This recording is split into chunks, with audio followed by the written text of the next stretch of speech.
एक गेहूं पीसने वाली चक्की का मालिक अब अपने बुरे दिनों के कारण गरीबी की जिंदगी बिता रहा था, क्योंकि अब उसकी चक्की पर कोई भी गेहूं पिसवाने नहीं आता था। गरीबी के कारण वह अपनी पत्नी और बच्ची के लिए 2 वक्त की रोटी भी नहीं जुटा पाता था। आटे की चक्की के पीछे एक सेब का पेड़ था और उसके साथ ही उसका टूटा फूटा घर। अपने 2 वक्त की रोटी के लिए उसे जंगल में जाकर लकड़ियां काटनी पड़ती थी। उन्हीं लकड़ियों को बेचने पर जो पैसे मिलते उससे ही उसका घर चलता था। वह अपनी जिंदगी से बहुत दुखी होकर एक बार जंगल से लकड़ियां काटने गया तो वहाँ उसे एक बूढ़ा आदमी मिला, जिसे उसने पहले कभी इस जंगल में नहीं देखा था। वह बूढ़ा आदमी उस चक्की के मालिक के पास आया और उससे बोला, तू अपनी गरीबी से इतना दुखी क्यों है? मैं तुझे बहुत अमीर बना सकता हूँ अगर तू मुझे वह चीज देने का वादा करे जो मैं तुझसे मांगू। चक्की के मालिक ने सोचा, मेरे पास इस बूढ़े को देने के लिए है ही क्या? यह मुझसे कौन सी मेरी जायदाद ले जाएगा? वह पहले ही अपनी गरीबी से बहुत दुखी था। उसने अमीर बनने के लालच में बिना कुछ सोचे समझे बूढ़े की बात मान ली और उसे वह चीज देने का वादा भी कर लिया जो वह मांगेगा। बूढ़ा आदमी एक रहस्यात्मक हंसी हंसकर बोला, अब मैं 3 साल बाद तुम्हारे पास अपनी चीज लेने आऊंगा। इतना कहकर वह बूढ़ा आदमी वहाँ से चला गया। जब लकड़ियां काट कर चक्की का मालिक अपने घर पहुंचा तो उसकी पत्नी दौड़कर उसके पास आई और बोली, तुम मुझे सच सच बताओ कि हमारे घर में अचानक यह इतना सारा धन कहाँ से आया? हमारे घर के सारे बर्तन धन से भर गए। यह सब कुछ एकदम कैसे हो गया? कोई आदमी बाहर से धन लेकर हमारे घर नहीं आया है। मैं तुमसे पूछती हूँ, ये सब क्या है? उसका पति बोला, शायद यह सब उस बूढ़े आदमी की दया है जो मुझे आज पहली बार जंगल में मिला था। उसने मुझसे केवल एक चीज की मांग की थी और उसके बदले में बहुत सारा धन देने का वादा किया था। उसकी पत्नी ने कहा, वह बूढ़ा आदमी इतने सारे धन के बदले में कौन सी चीज मांग रहा था? चक्की का मालिक बोला, चक्की के पीछे जो सेब का पेड़ है शायद वह उसे लेना चाहता होगा। पत्नी तुरंत जान गई कि वह बूढ़ा आदमी शैतान था। वह सेब का पेड़ नहीं बल्कि उस सेब के पेड़ से सेब तोड़ती हुई उसकी बेटी को उनसे छीनना चाहता है। यह सोचकर वह बहुत डर गई और साथ ही उसे अपने पति पर भी बहुत गुस्सा आया, जिसने धन लेने के लालच में बिना कुछ सोचे समझे हाँ कर दी। उसकी समझ में नहीं आ रहा था कि वह अपनी बच्ची को शैतान के चंगुल से कैसे बचाए। चक्की के मालिक की बेटी बहुत ही सुंदर और सुशील थी, साथ ही ईश्वर की बड़ी भक्त थी। रोज सुबह नहा धोकर वह ईश्वर की प्रार्थना करती थी। इधर धीरे धीरे 3 साल कैसे बीत गए किसी को पता ही नहीं चला। तभी एक दिन अचानक वह बूढ़ा आदमी उस चक्की के मालिक के सामने आकर खड़ा हो गया और उससे बेटी देने की मांग की।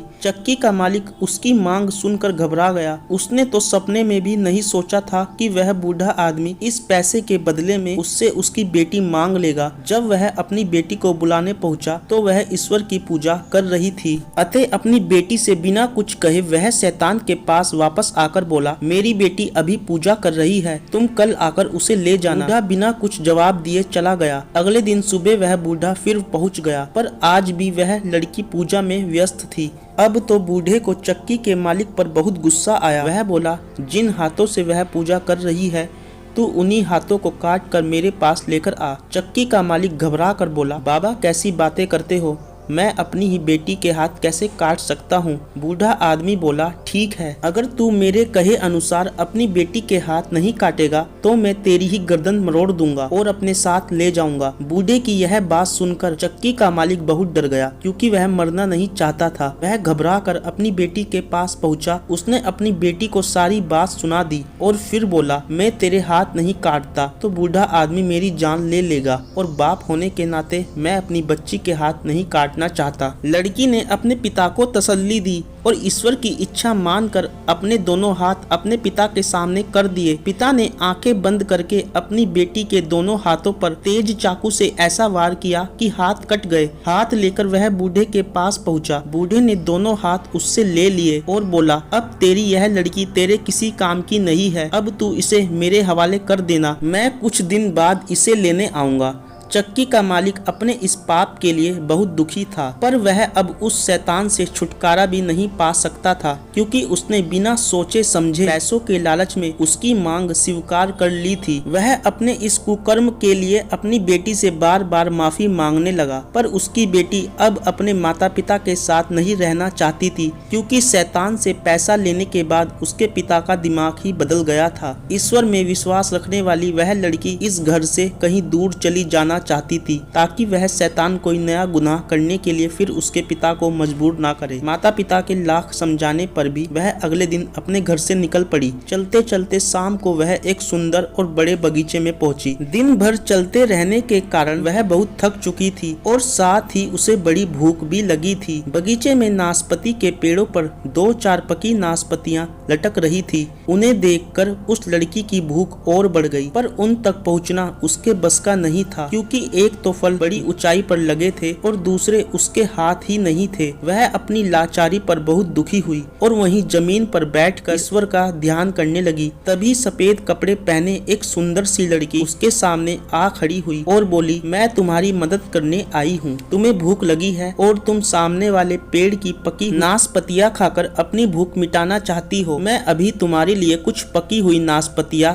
तोड़ कर लाती हूँ। इतना कहकर वह सुंदर सी लड़की 3-4 नाशपातियां तोड़कर लाई और अपने हाथों से खिलाने लगी। उस बाग का माली यह सब कुछ देखकर भी डर के मारे चुप रहा। उसे लगा कि यह जरूर कोई भूत है जो सफेद कपड़ों में उनके बाग में घुस आया है। लड़की की भूख जब शांत हुई तो उसने उस देवी को हृदय से धन्यवाद दिया और वहाँ से उठकर झाड़ियों में छुपकर सोने के लिए चली गई। अगले दिन जब उस बाग का मालिक एक सुंदर सा राजकुमार उस माली के पास पहुंचा तो माली ने उसे यह अनहोनी घटना सुनाई, पर उस राजकुमार को विश्वास नहीं हुआ क्योंकि आज तक उसके बाग में कोई भूत प्रेत नहीं आया था। उसे लगा कि उसके माली ने जरूर कोई सपना देखा होगा, पर माली अपनी बात पर डटा रहा। उसने अपनी दोनों आंखों से सब कुछ देखा था। राजकुमार बोला, ठीक है, आज रात मैं भी तुम्हारे साथ इस बगीचे में छुपकर देखूंगा कि सचमुच यह कोई भूत तो नहीं है। सारे दिन चुपचाप वह लड़की घनी झाड़ियों में छुपकर बैठी रही, पर जैसे ही थोड़ा अंधेरा होना शुरू हुआ वह झाड़ियों से निकलकर नाशपातियों के पेड़ के पास पहुंची और ईश्वर से प्रार्थना करने लगी। ईश्वर ने उसकी प्रार्थना सुन ली। कल वाली सुंदर सी लड़की 3-4 नाशपातियां लेकर उसके पास पहुंची और उसे अपने हाथों से खिलाने लगी। जैसे ही नाशपातियां खत्म हुई वैसे ही राजकुमार, जो अपने माली के साथ एक बड़े से पेड़ के पीछे छिपा हुआ था, झट से बाहर आया और बोला, तुम लोग कौन हो? तुम इस दुनिया के लोग हो या किसी और दुनिया के? बिना हाथों वाली लड़की उस अजनबी को देखकर डर गई। गिड़गिड़ाते हुए बोली, मैं इसी दुनिया की अभागी लड़की हूँ। आज ईश्वर के अलावा सभी ने मुझे इस संसार में अकेला छोड़ दिया है। राजकुमार जब उस लड़की के नजदीक पहुंचा तो सफेद कपड़ों वाली लड़की वहां नहीं थी, केवल बिना हाथों वाली लड़की घुटनों के बल वहां पर बैठी थी। राजकुमार ने देखा कि उस लड़की के दोनों हाथ कटे हुए थे, पर वह बहुत ही सुंदर थी। राजकुमार को उस पर बहुत दया आई। वह उसे अपने साथ राजमहल ले गया और उसके लिए चांदी के हाथ बनवाए और अपनी माता के कहने पर उससे विवाह कर लिया। ईश्वर पर अटूट विश्वास रखने वाली लड़की के जीवन में फिर से खुशियां आ गई। एक बार राजकुमार को किसी जरूरी काम से दूसरे देश जाना पड़ा।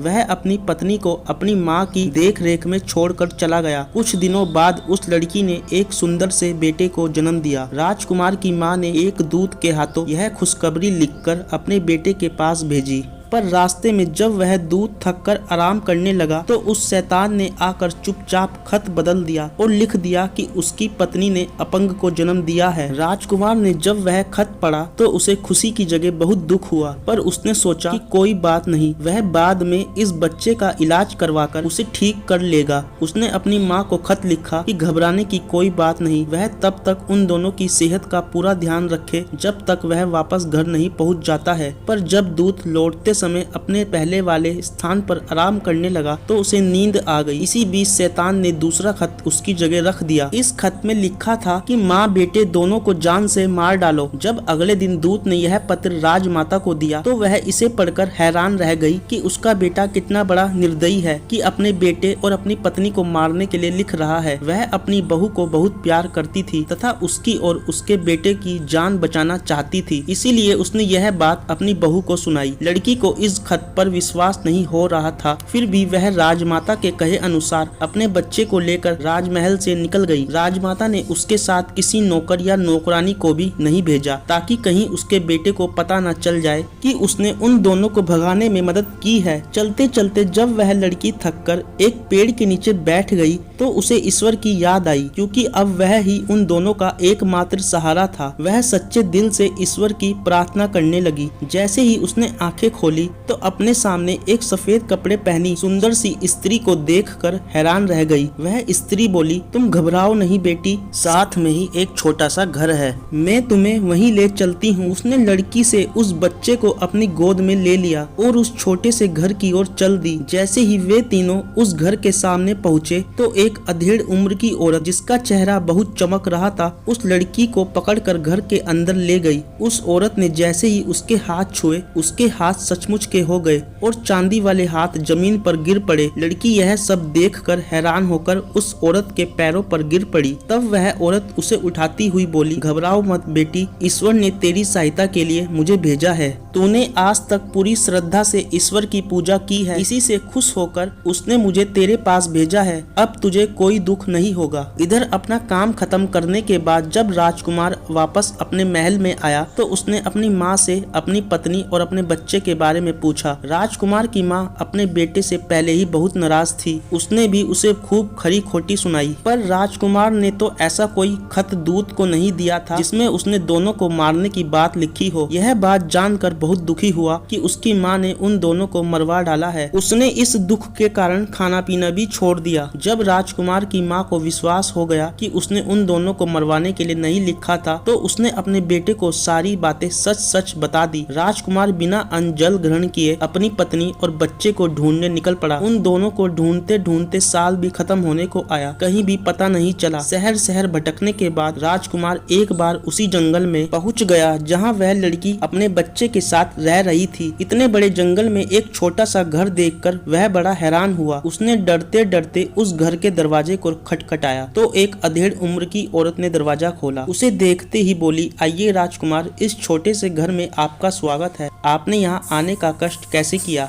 राजकुमार बोला, मैं काफी दिनों से अपनी पत्नी और बच्चे को ढूंढ रहा हूँ, पर उनका आज तक कहीं पता नहीं चला। उस औरत ने राजकुमार के सामने खाने पीने की कई चीजें रखी, पर राजकुमार ने कुछ नहीं खाया। वह बोला, कुछ भी खाने की इच्छा मुझे नहीं है, मैं यहाँ पर कुछ देर आराम करना चाहता हूँ, अगर आप आज्ञा दे तो। वह औरत बोली, क्यों नहीं राजकुमार, आप इसी बिस्तर पर आराम कीजिए। राजकुमार उस औरत की आज्ञा पाकर वहीं उसी बिस्तर पर आंखें बंद करके लेट गया। तभी उसे अंदर से कुछ बातें करने की आवाज सुनाई दी। वह औरत कह रही थी, बाहर जाकर देख, तेरा पति और इस बच्चे का पिता तुम दोनों को ढूंढता हुआ यहाँ आ पहुँचा है, तू बाहर जाकर उससे मिल। तभी उसे किसी के बाहर आने की आहट सुनाई दी। राजकुमार ने झट से अपनी आंखों पर हाथ रख लिया ताकि वह चुपके से उस औरत का चेहरा देख सके। उस लड़की ने धीरे से उस राजकुमार के पास आकर उसे पहचानने की कोशिश की, पर उसकी बड़ी हुई दाढ़ी से वह उसे नहीं पहचान पाई। पर राजकुमार झट से अपनी पत्नी को पहचान गया। जब उसने उस लड़की के हाथों में बच्चे को देखा तो उसे लगा यह कोई और औरत होगी, क्योंकि उसकी पत्नी के हाथ तो सचमुच के नहीं बल्कि चांदी के थे। वह बात की सच्चाई जानने के लिए एकदम उठकर बैठ गया। उसे नजदीक से देखकर उसकी पत्नी उसे पहचान गई और बोली, मैं आपकी अभागी पत्नी और यह आपका अभागा बेटा है। राजकुमार को उस औरत की बात पर विश्वास नहीं हो रहा था कि यह सचमुच के हाथों वाली औरत उसकी पत्नी है। तभी वहीं अधेड़ उम्र की औरत चांदी के 2 हाथ लिए तेजी से बाहर आई और वह उन दोनों हाथों को राजा के सामने रखती हुई बोली, ईश्वर ने इसकी पूजा और भक्ति से खुश होकर इसे इसके असली हाथ वापस कर दिए हैं, यही आपकी पत्नी है। राजकुमार यह सुनकर खुशी से उछल पड़ा। उसने उस स्त्री तथा ईश्वर को धन्यवाद दिया और अपने बेटे एवं अपनी पत्नी को लेकर अपने महल में वापस आया, जहाँ पर राजमाता ने बड़ी धूमधाम से सबका स्वागत किया। अंत में शैतान को उस लड़की का पीछा छोड़ना पड़ा।